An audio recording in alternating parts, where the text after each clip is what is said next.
Hi guys, and welcome back to another video. Now today what I'm going to be bringing you is what I think the expectation is for every League 2 club for the upcoming 2022-23 season. Now if you do go on to enjoy today's video, a like as always will be massively appreciated. If you could try and hit 70 likes on today's video, that'd be absolutely class. Subscribe if you are new as well. We are now on the road to 6,000 subscribers. Closing in now on 5,900, so make sure you are subscribed if you haven't already, with that post notification bell, and get your thoughts in as well down in the comment section down below. I'm going to say it once again now, because when I did a similar video for the position that I thought every League 2 club needs to improve going into next season, for the 6 teams that are new to this season, the 2 that have come up from the National League, and the 4 that have come down from League 1, I don't have the best knowledge of these clubs, so feel free to correct me down in the comment section down below, especially for the teams coming up from the National League. I don't really watch any National League football whatsoever, so I could be completely wrong. But make sure you drop a like on today's video, subscribe if you are new as well, and let's get into it. So we are back then on Tier List Maker once again. We have 5 different categories for today's video. We have Survival, 12 to 18th, which is kind of like from mid-table to lower mid-table, but they're not going to be involved in a relegation battle, but they're going to be nowhere near the playoffs. I didn't really know what to put for that category, so it's just the 12th to 18th.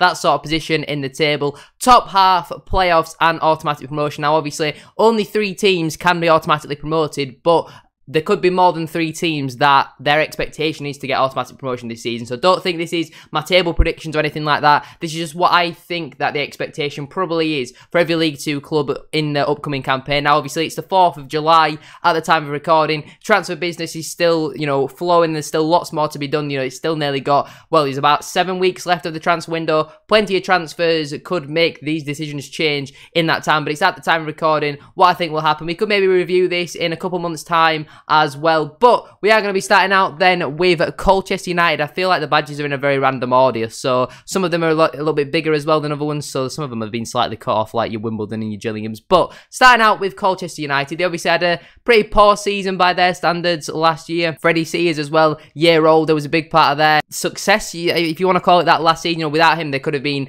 in a lot of trouble. I think this season they'll be looking for another mid-table finish, not quite top half. I'm going to put them into the 12th to 18th category, but I expect it to be a little bit higher than that, more towards, the 12th, 13th, sort of mid-table place, rather than a lower mid-table finish, because a couple of years ago, they were challenging for the playoffs in League 2, and it's just not really happened for them over the past couple of seasons. So this season, they will be looking to kick on to that, but I think the absolute minimum expectation this season is around a mid-table sort of finish. Next up then is Leyton Orient. I definitely do think it's between the top 2 categories, to be honest with you. Richie Wellens, very good manager at this level. He only really didn't succeed at Salford, and even then I thought he was harshly sacked.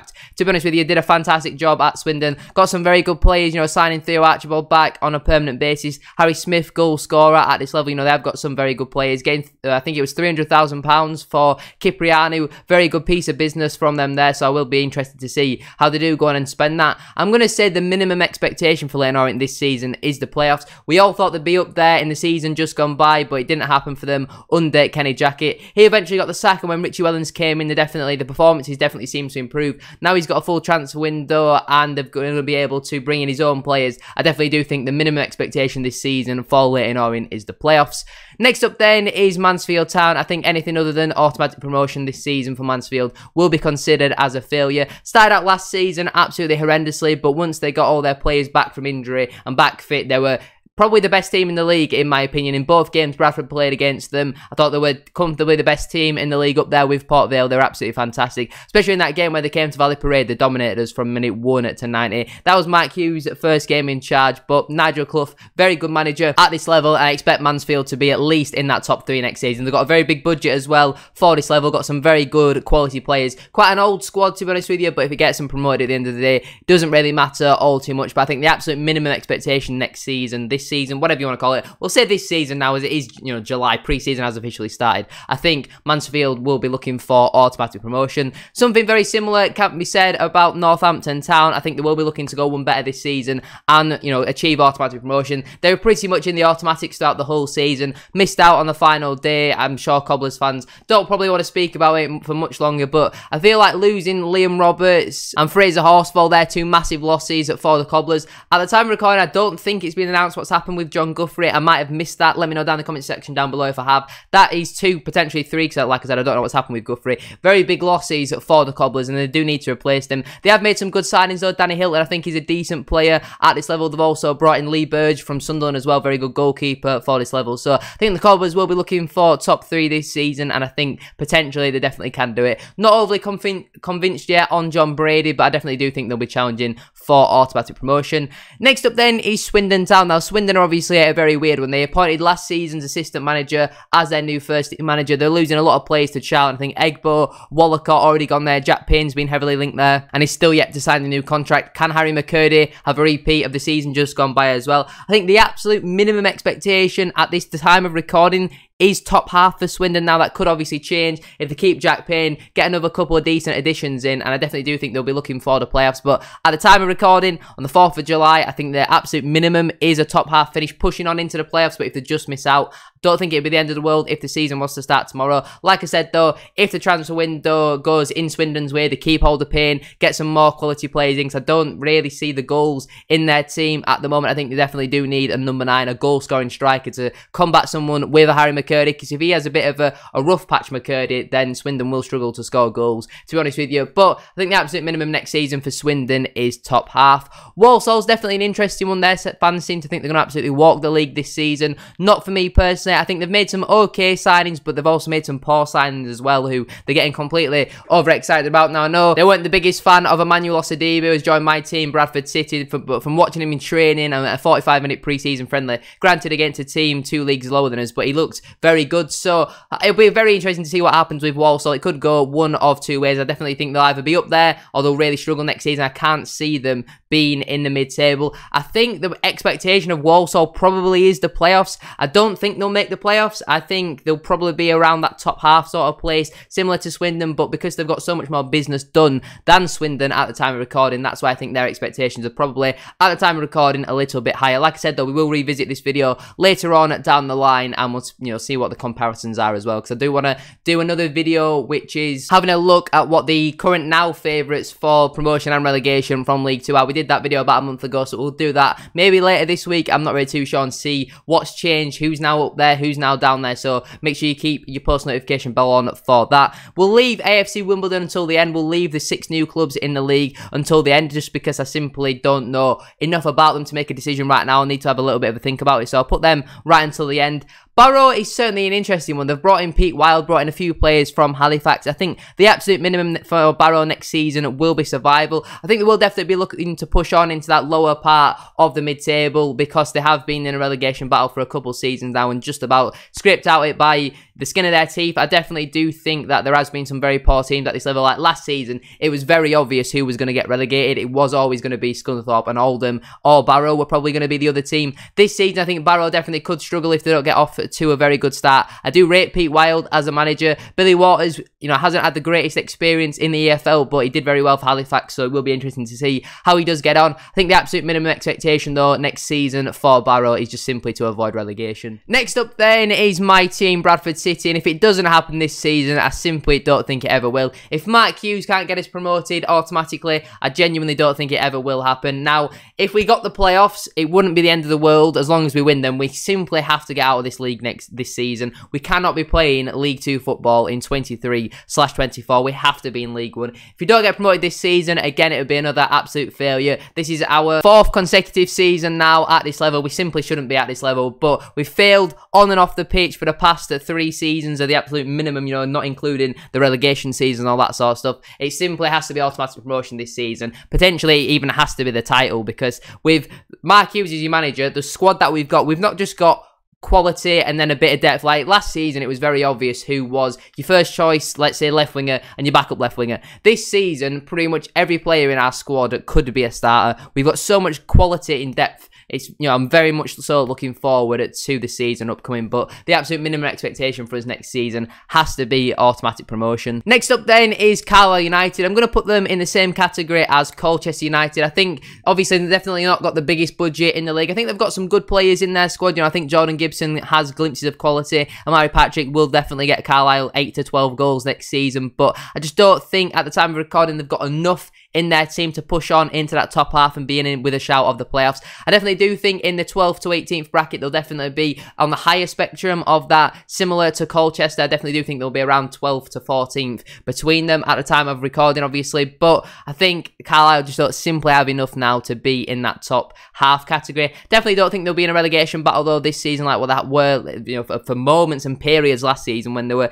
just before Paul Simpson came in, they were rapidly sliding down that table. But I think under Paul Simpson, I think he's a decent manager at this level. I think he should, you know, steer them into a comfortable mid-table finish next season. Next up then is Crawley Town. Now, it's definitely a very interesting one. This could go one of a million ways for Crawley because they've signed Dom Telford on a 3-year contract. There's pretty much only one reason why he's gone there. I personally think he'll flop at Crawley. He's had one goal-scoring season in his whole career, and they've gone out and splashed the money on him and given him a 3-year contract. It's certainly interesting. He's obviously not gone there to play in front of their fans because, with all due respect, they've hardly got any. So it's definitely clear why he has gone there. And when money is your motivation in football, it definitely doesn't necessarily always work out. I think Crawley, their expectation for the money that they've spent, they'll be looking for a top half finish. You know, they've comfortably been mid-table in the past couple of seasons, but if they continue in the way that they have been in the transfer market, splashing money on players who have, you know, granted, Telford has had a very, very, very good season last year. You know, he was very impressive, scoring 26 league goals. I think it was something crazy like that. You know, he's absolutely absurd. It's very rare you see that sort of stuff happen. But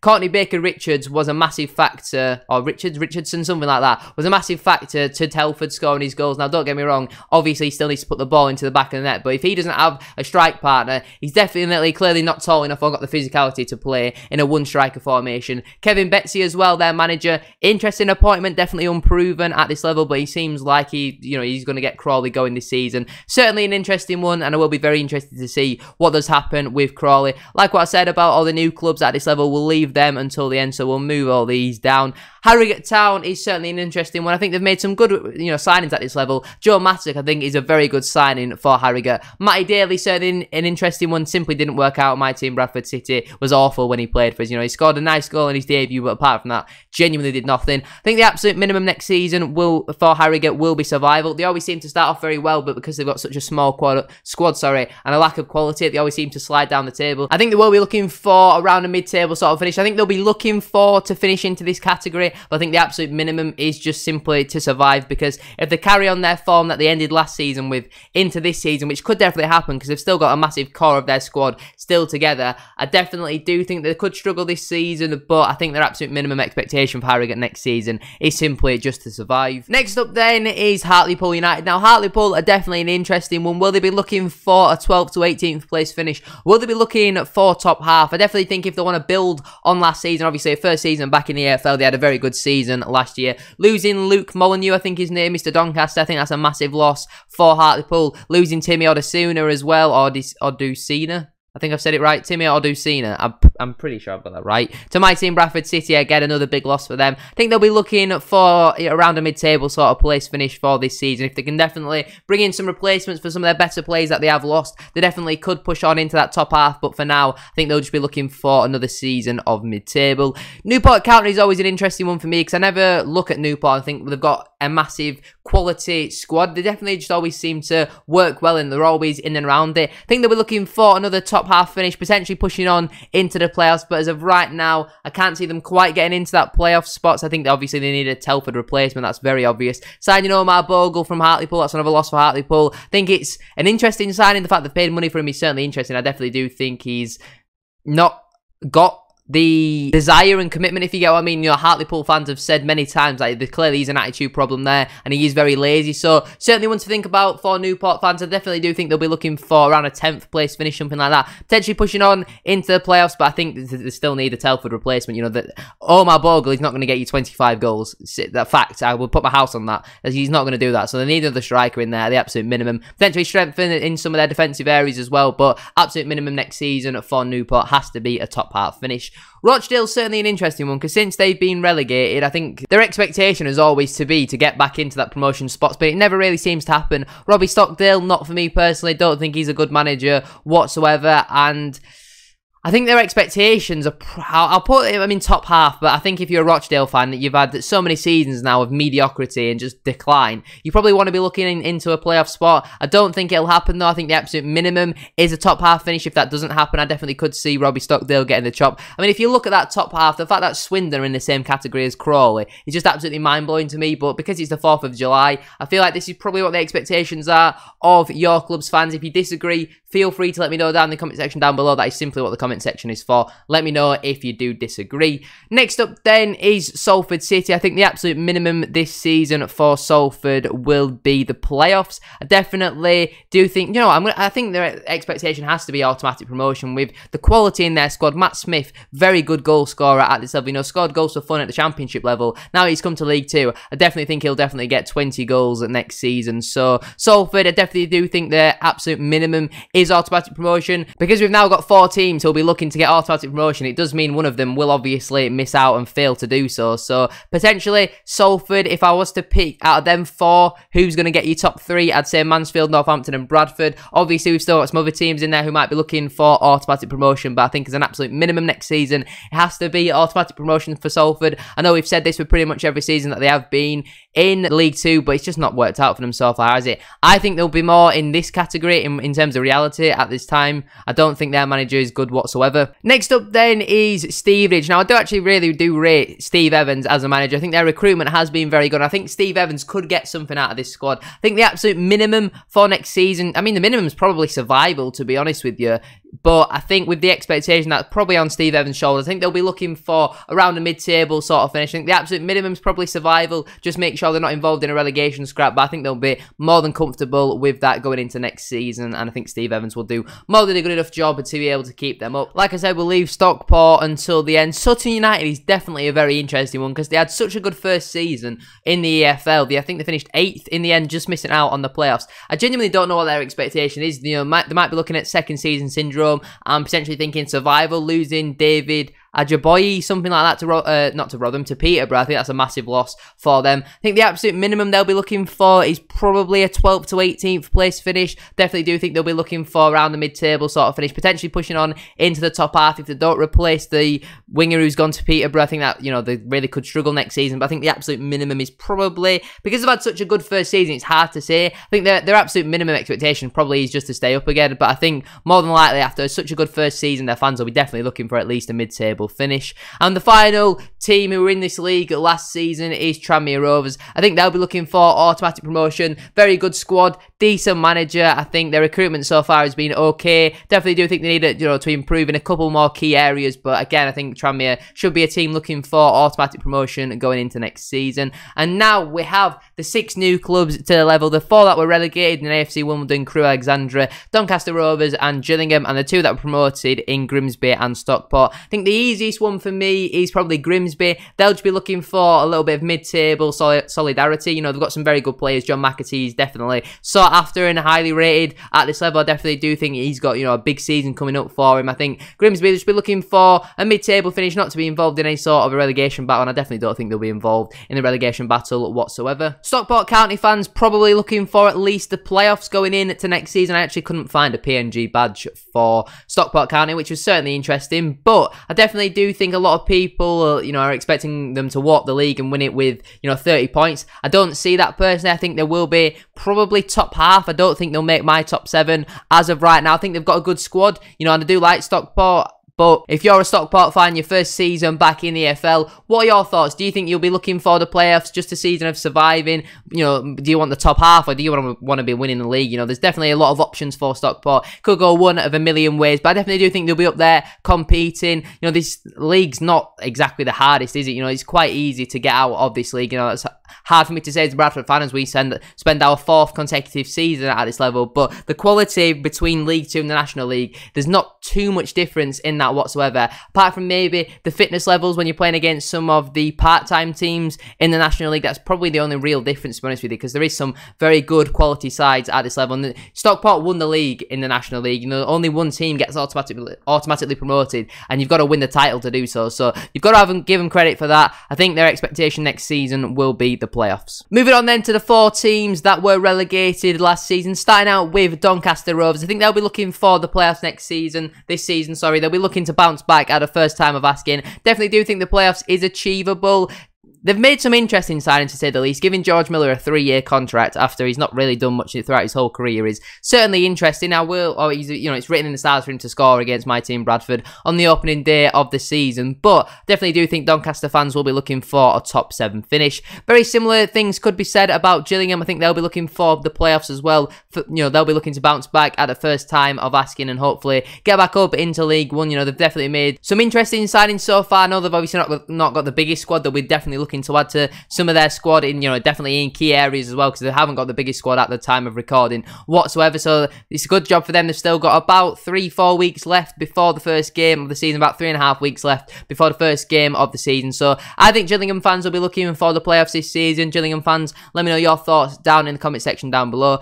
AFC Wimbledon for me, probably looking for a top half finish, probably not quite going to get into them playoffs. Johnny Jackson, it's only his 2nd ever managerial job. Will be interested to see how he did get on. Didn't really work out for him at Charlton Athletic. Now he's obviously moved to AFC Wimbledon. Looking very likely Jack Radoni will be leaving the club as well. I think they'll be looking for a top half finish. If they can reinvest that Radoni money when it does come in very wisely, definitely do think they could push on and maybe sneak into a playoff spot. But at the time of recording, I think they'll be looking for a top half finish. And Crewe, just a very interesting one. I mean, if you're a Crewe fan right now, you're probably just hoping that you don't get relegated again, aren't you? Because they've had an absolutely awful season last year. This season, they haven't really done all too much impressive recruitment. Signing Kelvin Miller has been one of their marquee signings this season. Bradford fans, we all know about Kelvin Miller. The fact he's gone there and been one of Crewe's star signings, I think is certainly interesting. I know he did well at Crewe the last time that he was there, but really, is he really what you want to be getting if you want to be getting back up into League One? I'll put them...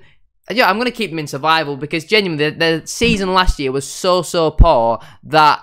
If I was a Crewe fan, I could be worried. Now, like I said at the start of today's video, it's just my opinion, just what I sort of get the impression of, the fans of these clubs that I've seen on social media and all that sort of stuff, and in the comments of my videos. But that is where I'm going to leave it for today's video. If you have enjoyed, a like as always will be massively appreciated. If you could channel it 70 likes, as I said at the start of today's video, that'd be absolutely class. Subscribe if you are new as well. We are on the road to 6,000 subscribers. So make sure you are subscribed if you haven't already with that post notification bell on. Thank you very much to our current Tier 2 and Tier 3 channel members. Joe006 is our current Tier 2 channel member and B Davies 211 is our current Tier 3 channel member. If you want to unlock exclusive perks and become a channel member, feel free to check that out. Just click the join button next to the subscribe button and you'll be able to check that out. Only consider purchasing if you are in a position to do so. Please don't feel forced into doing that whatsoever. But thank you very much for watching. Have a great rest of your day and I shall see you all very soon for another video. Peace.